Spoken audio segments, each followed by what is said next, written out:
dahil takot ang mga incheck dito.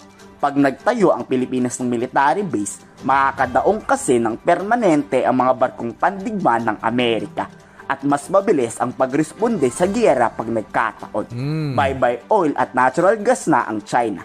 Totoo yan mga utol, dahil dati no, meron talagang naka-attack dapat na joint exploration ang Pilipinas at ang China. Noong nakaraang bumisita si President Bongbong Marcos noon sa Beijing kung saan sila ay nag-usap ng presidente ng China last year, no? Kung daw nagkakamali, January rin yun, 2023. Pero ano nangyari sa usapin na yun? So silipin natin mga utol para lamang sa ating Nikkei siya. Ito last year to. January 4, 2023 nung bumisita si President Bongbong Marcos, no? According sa China, tells Marcos that China is ready to restart the oil exploration talk. Okay, so talagang pinag-usapan nila. Ang ganda ng mga kinalabasan ng pag-uusap nila na to. Yung may joint statement pa sila nilabas. Ang ganda ng kinalabasan mga utol. Pero ang problema hindi naman tumupad. Wala yata ni isang tinupad to si President Xi Jinping. Mga karunungan, kaalaman, teorya, kasaysayan, hiwaga at mga bagong tuklas. Alamin natin.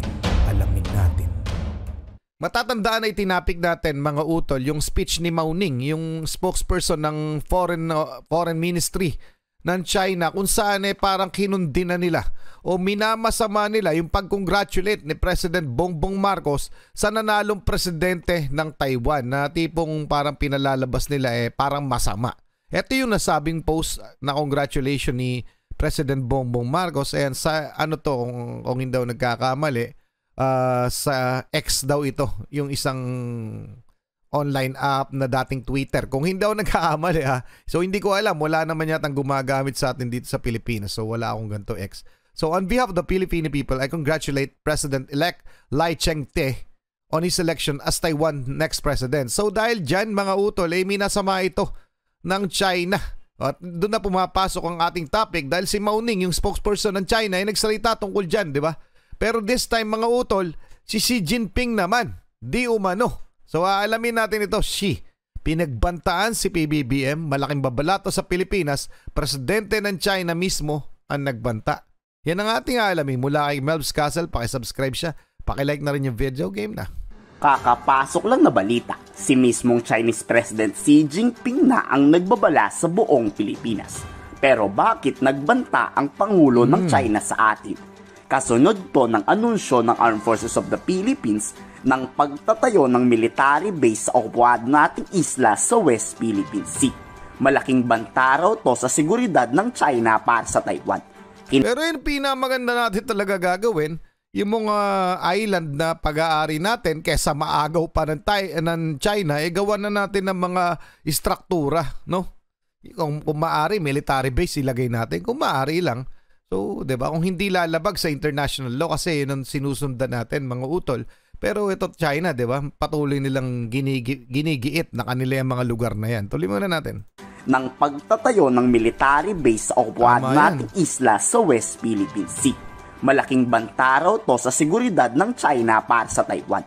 Kinakabahan na siguro ng sobra-sobra ang mga incheck at galit na galit ang kanilang presidente. Inaasahang pipigil rin to sa posibleng pananakop ng China sa West Philippine Sea. Pero dapat ba tayong matakot sa pagbabanta ng kanilang Pangulo?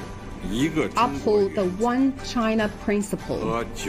We should resolutely oppose the interference of external forces and the secessionist activities of Taiwan independence.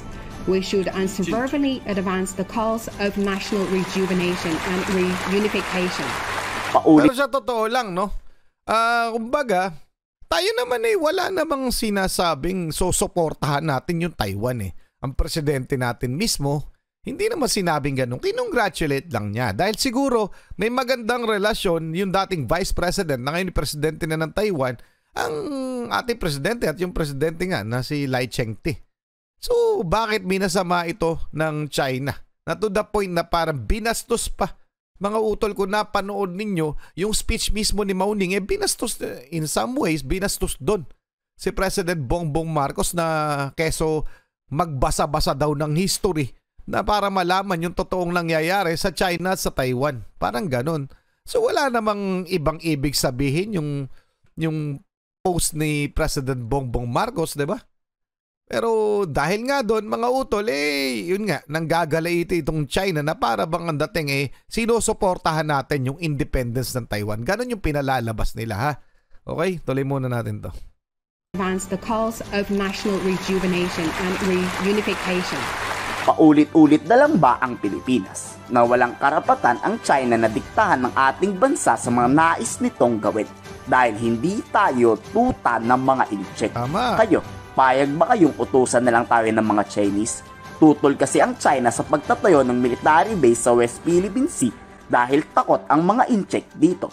Pag nagtayo ang Pilipinas ng military base, makakadaong kasi ng permanente ang mga barkong pandigma ng Amerika at mas mabilis ang pagresponde sa giyera pag nagkataon. Bye-bye oil at natural gas na ang China.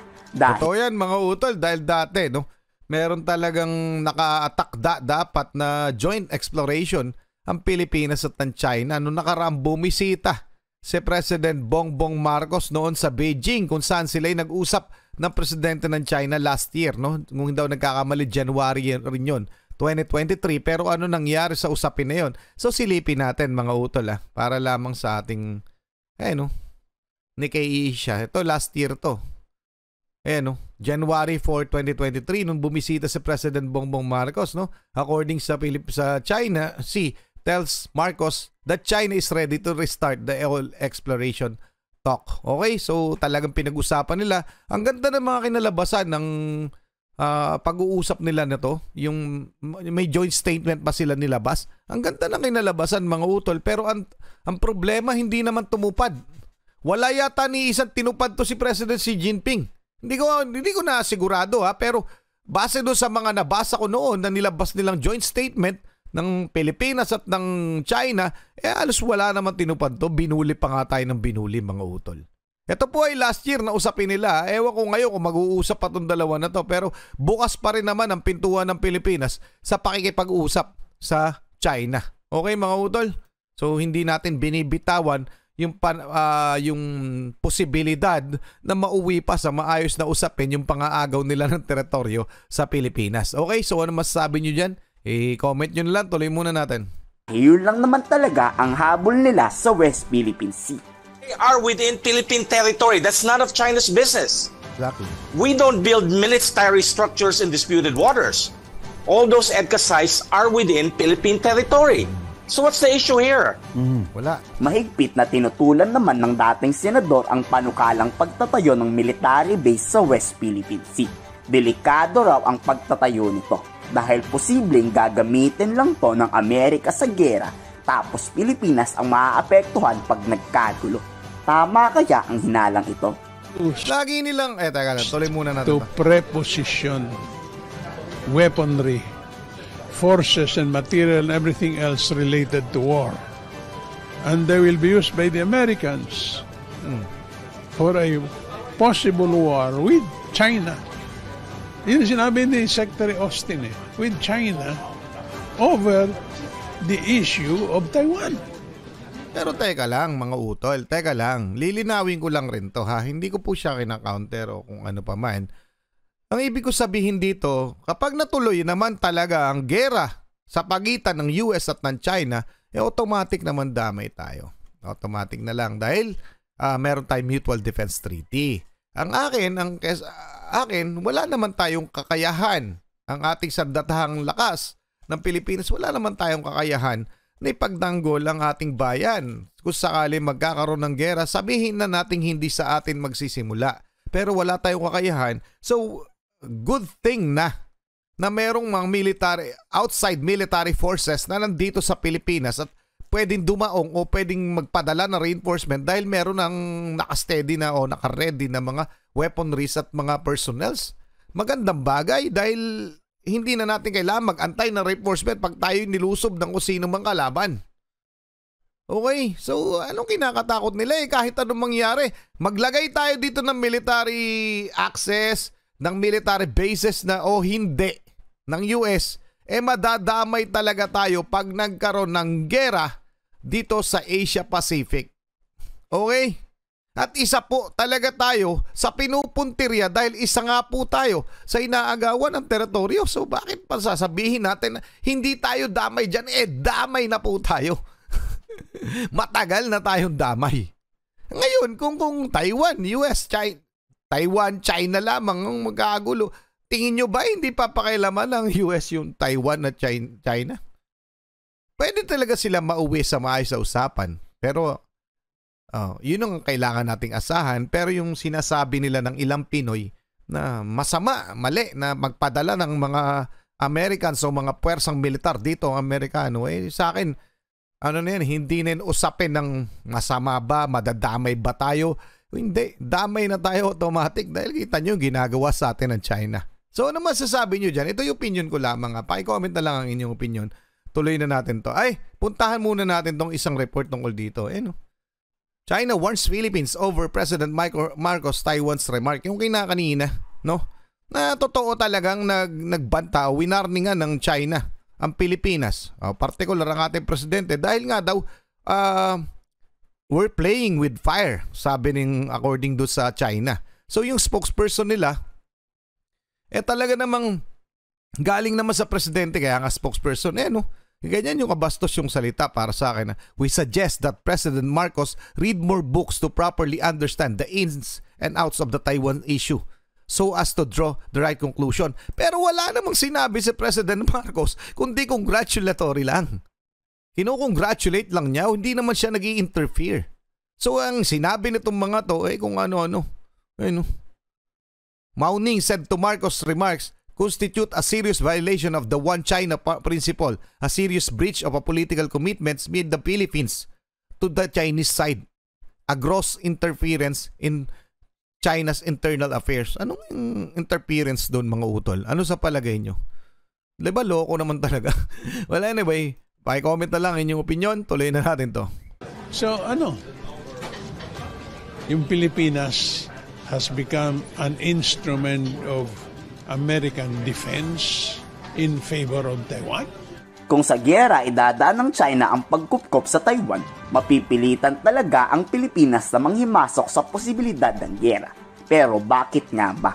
Siyempre hindi papayag si PBBM na pabayaan na lang ang mga Pilipino OFW doon sa Taiwan. Life or death situation na ito. Talagang madadamay ang Pilipinas pag nangyari ito. It has militarized several islands in the South China Sea. 4 of them inside our exclusive economic zone. Tama. And of course, basically ignored our Bitol ruling. So, it's EDCA, the allowance of EDCA is simply our reaction to the uncertainty generated by Chinese action in the South China Sea and also near Taiwan.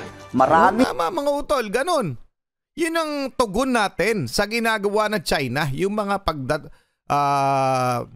yung EDCA sites, mga tugon na natin yan sa threat na binibigay sa atin ng China. Hindi yan dahil nakikisali tayo. Kasali na po tayo, the mere fact na inaagawan tayo din ng teritoryo nitong China. So, gaano ba kahirap intindihin nyo na kailangan natin ng ating kaalyado? Hindi po natin kaya China. So ano ba? Well, anyway, ano masasabi nyo dyan, mga utol? Paki-comment na lang, ganun lang muna. Sana naintindihan nyo ng konti yung ating pinupunto. So may mga punto rin naman sila. Ang concern nila ay yung welfare of the Filipino people, no? So naiintindihan ko sila, sir, kapag naiisip nila madadamay tayo. Pero come to think of it, talaga pong damay na tayo kasi isa tayo sa mga binubuli, hinaharas, inaagawan ng teritoryo ng China. Okay, mga utol, paki-comment na lang. Maraming salamat sa iyo, Malbs Castle. Maraming salamat, mga utol. Muli ako sa Target Achilles. In behalf of the Real South Pride Production, ako nagpapasalamat sa walang sawa niyo pagsuporta. Kayo mag-iingat, keep safe, God bless at saludo po ako sa inyo lahat. Maraming salamat po.